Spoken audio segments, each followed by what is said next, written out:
This video is not made for kids.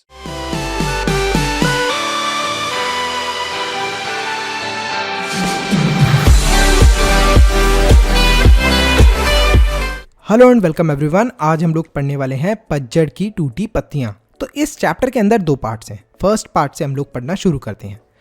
तो gold, जिसे हम लोग सोना बोलते हैं, वो भी दो प्रकार का होता है। एक होता है शुद्ध सोना और एक होता है गिन्नी का सोना। अब इन दोनों में आखिर फर्क क्या होता है? जो गिन्नी वाला सोना होता है उसके अंदर थोड़ा सा तांबा मिलाया जाता है। मतलब जो गोल्ड होता है ना प्योर, उसके अंदर थोड़ा तांबा मिला देते हैं तो वो बन गया गिन्नी वाला सोना। और एक तो प्योर गोल्ड था ही। अब इससे क्या होता है, जिस गिन्नी वाले सोने के अंदर तांबा मिलाया होता है हमने, देखो तो यहाँ पर क्या हो जाता है, ये ज़्यादा चमकता है और शुद्ध सोने से भी ज़्यादा मजबूत हो जाता है, बहुत स्ट्रांग हो जाता है, क्योंकि इसके अंदर आपने तांबा मिला दिया। इसी वजह से ज़्यादातर जो औरतें होती हैं, आपकी मम्मी होंगी, आपकी दीदी होंगी, आपकी दादी होंगी, इन लोगों ने किस तरीके का सोना पहना हुआ होगा? इन्होंने ज़्यादातर गिन्नी वाला सोना पहना हुआ होगा, क्योंकि अगर ये लोग शुद्ध सोना पहनेंगी तो वो बहुत ही आसानी से टूट जाएगा और बहुत ज़्यादा नुकसान होगा। तो ये एग्जाम्पल हमें दिया है, क्यों बताया गया है ये हमें एक तरीके से एग्जाम्पल दिया गया है आगे के लिए। अब देखते हैं आगे इसका कंसेप्ट से क्या रिलेशन है। अब एक बंदा है जिसका नाम है चंगू। तो इस चंगू को देख लो। चंगू के जिंदगी के अंदर कुछ आदर्श हैं, मतलब कि रूल्स हैं, सेट ऑफ रूल्स फॉलो करता है। जो नंबर 1 रूल है वो ये है कि किसी भी औरत से बुरी तरीके से बात नहीं करूंगा। काफी आदर्शवादी है और भी बहुत सारे इसके रूल्स हैं। इसी वजह से इसकी किसी से दोस्ती नहीं हो पाती। अब ये सोचता है कि मुझे व्यवहार बनाना चाहिए, लोगों से मेल जोल बढ़ाना चाहिए, और ये व्यवहारिकता थोड़ी सी मिलाने की कोशिश करता है अपने आदर्शों के साथ। तो जो इसके रूल्स थे उनके साथ ये ऐड कर रहा है क्या चीज़? फ्रेंडशिप करने की कोशिश कर रहा है दूसरों से। सोचता है कि इस चीज़ को भी मैं अपने अंदर ऐड करता हूँ। जैसे हमने सोने के अंदर तांबा मिलाया था, तो यहाँ पर भी ये यही करता है। और ऐसे ही लोगों को हम लोग बोल देते हैं प्रैक्टिकल आइडियलिस्ट। अब जो चंगू है, कुछ टाइम बीत जाता है, इसके बहुत सारे दोस्त बन जाते हैं, अच्छा खासा व्यवहार हो जाता है। इसका दोस्त होता है मंगू। वो अपनी बहन से बहुत बदतमीजी से बात कर रहा होता है। अरे तुम पानी नहीं लेकर आई मेरे लिए, तुम तो बड़ी पागल लड़की हो। इस चीज को देखकर भी कुछ नहीं बोलता चंगू, सुनता रहता है अपने दोस्त मंगू की बात को। धीरे धीरे करके जो चंगू होता है उसके दिमाग में भी ये आने लगता है कि औरतों से बुरी तरीके से बात करना कोई गलत चीज नहीं है। मेरा दोस्त मंगू भी तो इस तरीके से बात करता है। तो यहां पर क्या हो रहा है, आप देख रहे हो कि जो उसके सेट ऑफ रूल्स थे, मतलब जो उसके आदर्श थे, वो पीछे चले गए, और जो उसकी व्यवहारिकता, मतलब जो दोस्ती वगैरह थी, वो अब आगे आ गई। और इसी वजह से अब उसका व्यवहार आगे आने की वजह से उसके अंदर ये सारे चेंज आए हैं।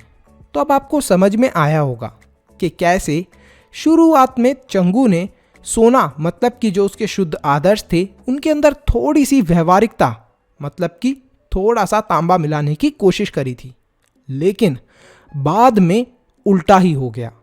व्यवहारिकता तो बन गई सोना, और जो उसके आदर्श थे वो अब तांबे जितने ही रह गए, मतलब बहुत कम रह गए। कुछ लोग गांधी जी को भी प्रैक्टिकल आइडियलिस्ट कहते हैं। अब यहाँ पर जो गांधी जी थे वो व्यवहारिकता के महत्व को बहुत अच्छे से जानते थे, इसीलिए वो विलक्षण आदर्शों को चला सके, वरना ये देश उनके पीछे कभी ना जाता। ये बात सही है, परंतु गांधी जी कभी आदर्श को व्यवहारिकता के स्तर पर नहीं उतरने देते थे। सिंपल सी बात है। देखो अभी हमने क्या देखा कि चंगू ने क्या करा था। चंगू के जो शुद्ध आदर्श थे वो सोने की तरह थे, बहुत अच्छे थे, कि किसी औरत से गलत तरीके से बात नहीं करना, और भी बहुत सारे उसके रूल्स थे कि कभी चोरी नहीं करनी, अब्यूज़ नहीं करना किसी को। ये सारे उसके एक तरीके से रूल्स थे, आदर्श थे। और उसके अंदर उसने तांबे, मतलब तांबे की तरह जैसे हम सोने के अंदर मिलाते हैं, व्यवहारिकता उसने मिलाने की कोशिश करी।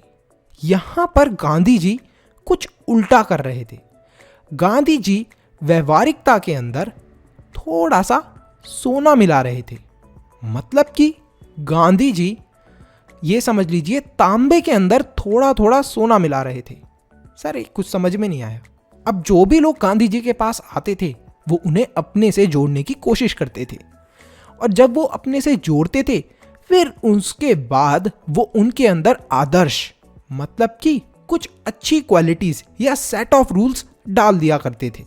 जैसे जो भी लोग गांधी जी से जुड़े, फर्स्ट ऑफ ऑल वो क्या बने, उनके व्यवहारिकता की वजह से उनसे जुड़ गए, उनके क्लोज सर्कल के अंदर आ गए।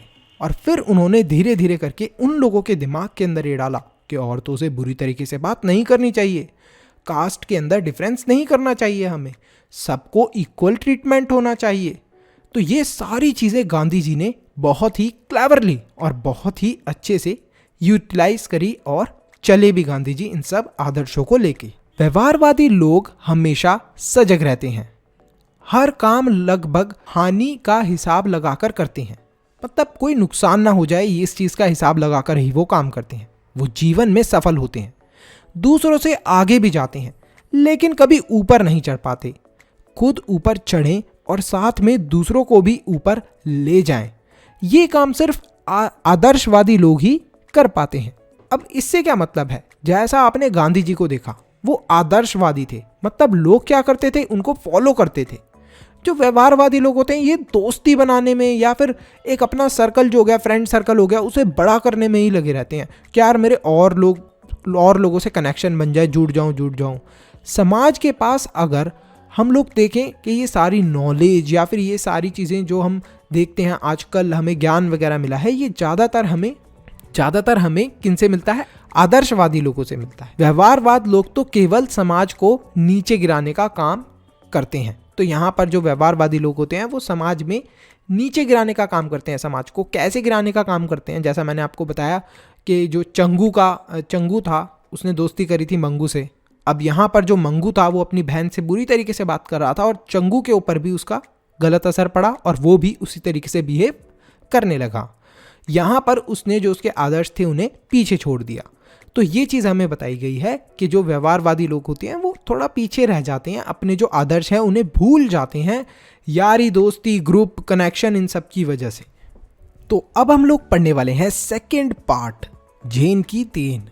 लेखक जापान की यात्रा पर गए हुए थे, वहां उन्हें अपने एक मित्र मिले और उन्होंने अपने इस मित्र से ये पूछा कि जापान में सबसे अधिक कौन सी बीमारियां हैं, सबसे ज़्यादा कौन सी बीमारियां हैं जापान के अंदर। इस पर उनके मित्र ने जवाब दिया, मानसिक यानी कि दिमाग की बीमारियां हैं यहाँ के लोगों को ज़्यादातर। जापान के 80% लोग मनोरोगी हैं, मतलब 80% लोगों को दिमाग की कुछ ना कुछ बीमारी है। लेखक ने जब वजह जानना की कोशिश करी कि आखिर क्या है इस बीमारी की वजह, दिमाग की बीमारियां इतनी ज़्यादा क्यों हैं जापान के अंदर, तो उनके मित्र ने बताया कि जापानियों के जीवन में रफ्तार बहुत बढ़ गई है। लोग चलते नहीं दौड़ते हैं, महीने का काम एक दिन में पूरा करने की कोशिश करते हैं। दिमाग को इतनी स्पीड से चलाने की वजह से, इतनी रफ्तार से चलाने की वजह से, ऐसे समझ लो कि दिमाग की जो रेलगाड़ी है, रेलगाड़ी की तरह दिमाग को चलाने की वजह से उसकी एक कड़ी टूट जाती है। जब तनाव बहुत ज़्यादा बढ़ जाता है तो मतलब दिमाग को बहुत ज़्यादा दौड़ाने की वजह से उसके अंदर प्रॉब्लम आ जाती है और इसी वजह से पूरा का पूरा जो सिस्टम है उनके दिमाग का वो ख़राब हो जाता है और लोगों को यहाँ पर मानसिक मतलब कि दिमाग की जो बीमारियां हैं वो होने लगती हैं। शाम को जापानी मित्र उन्हें टी सेरेमनी में ले गया। ये चाय पीने की विधि है जिसे चा नू यू कहते हैं। वो एक 6 मंजिला इमारत पर चले गए जिसकी छत पर दफ्ती की दीवार वाली और चटाई की जमीन वाली एक सुंदर पूर्ण कुटी थी। बाहर बेढप सा एक मिट्टी का बर्तन था जिसमें पानी भरा हुआ था, जिससे इन्होंने हाथ पांव धोए। तौलिए से पोंछकर अपने हाथ पैर ये अंदर चले गए। अंदर बैठे चा चीन ने उठकर उन्हें झुककर प्रणाम किया, मतलब लेखक को और उनके दोस्त को उठकर प्रणाम करा, बैठने की जगह दिखाई।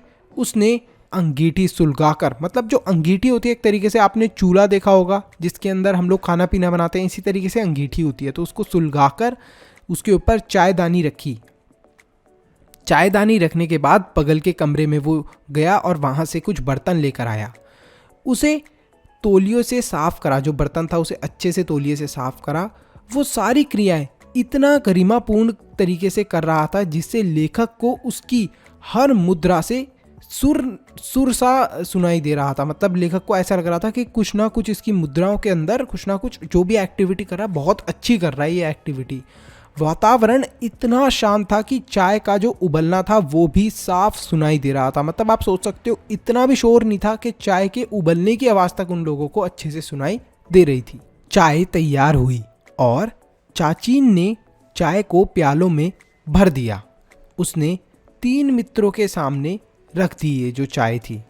शांति को बनाए रखने के लिए वहाँ 3 व्यक्तियों से ज़्यादा एक साथ और कोई प्रवेश नहीं कर सकता था। मतलब 3 ही लोग उसके अंदर आ सकते थे जहाँ पर वो चाय पीने की जगह थी। प्याले में 2-2 घूंट से ज़्यादा चाय नहीं थी। वे लोग होंठों से उस चाय को लगाए हुए धीरे धीरे एक एक बूंद करके पीने लगे।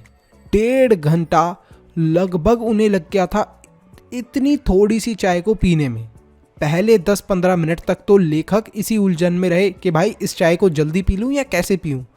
परंतु फिर धीरे धीरे करके जैसे लेखक भी उन लोगों की तरह चाय पीने लगे तो उन्हें ऐसा महसूस हुआ जैसे रफ्तार मतलब स्पीड बहुत स्लो होने लगी। फिर उन्हें ऐसा महसूस हुआ जैसे कुछ आसपास टाइम बीत ही नहीं रहा। उन्हें लगा कि वो अनंत काल में जी रहे हैं। अब अनंत काल क्या होता है? अनंत काल मतलब बहुत ही डिफरेंट सा कंसेप्ट बताया है लेखक ने यहाँ पर। ना ही वो पास्ट है, ना ही वो प्रेजेंट है और ना ही वो फ्यूचर है। इस तरीके से समझ लो। मतलब अनंत काल को हम लोग बोल सकते हैं कि फ्यूचर और पास्ट का मिक्सचर। उन्होंने इन सब चीज़ों को बहुत अच्छे से महसूस करा। उन्हें यहाँ तक कि सन्नाटे की भी आवाज़ सुनाई देने लगी। अक्सर हम भूतकाल में जीते हैं या फिर भविष्य में, परंतु ये दोनों काल के अंदर जो टाइम होता है उसे ही हम लोग बोलते हैं अनंत काल। वर्तमान ही सत्य है। मतलब जो वर्तमान है वही सत्य है, ये बताया है लेखक ने। ठीक है, ऐसा कुछ नहीं है कि और कोई चीज़ सत्य है। ये तो बस वो एक्सपीरियंस कर रहे थे वहाँ पर चाय पीते हुए चीज़ों को, लेकिन वर्तमान ही सत्य है और हमें उसी में जीना चाहिए। चाय पीते पीते लेखक के दिमाग में दोनों काल हट गए थे। मतलब चाय जब उन्होंने पी ली थी, कंप्लीट उन्होंने कर ली थी, उसके बाद जो दोनों काल थे वो सब उनके दिमाग से हट गए थे। बस वर्तमान क्षण सामने थे जो कि अनंत काल जितना विस्तृत था। असल जीना किसे कहते हैं लेखक को उस दिन मालूम हुआ।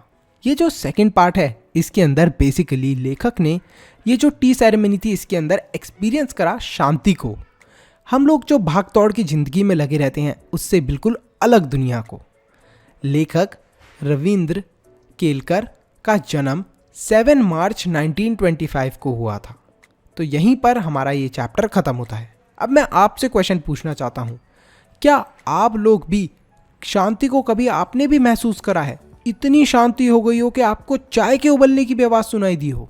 तो अगर आपने कभी एक्सपीरियंस करा है ऐसी शांति को तो ज़रूर कमेंट सेक्शन में बताना। इस वीडियो को यहाँ तक देख लिया है तो फटाफट लाइक करो, चैनल को सब्सक्राइब करो और कमेंट करो अपना बेस्ट पार्ट। इसी के साथ साथ वीडियो को शेयर करना मत भूलना। एक इम्पॉर्टेंट अनाउंसमेंट, अगर आप लोग चाहते हो कि हम लोग फ्यूचर में इसी तरीके से और भी वीडियोस बनाते रहें तो आप हमारे चैनल के मेंबर बन के हमें सपोर्ट कर सकते हो। अब मेंबर कैसे बनना है? सब्सक्राइब के साथ में जो ज्वाइन बटन है उस पर क्लिक करें और हमारे चैनल के मेंबर बन जाए। तो आप हमें सपोर्ट कर रहे हैं डायरेक्टली कि हम आगे फ्यूचर में ऐसे ही वीडियोस लाते रहें। तो thank you so much for watching this video. Stay happy, stay healthy, मनुष्य ज्ञान लेते रहो। Bye bye till then, see you in the next video.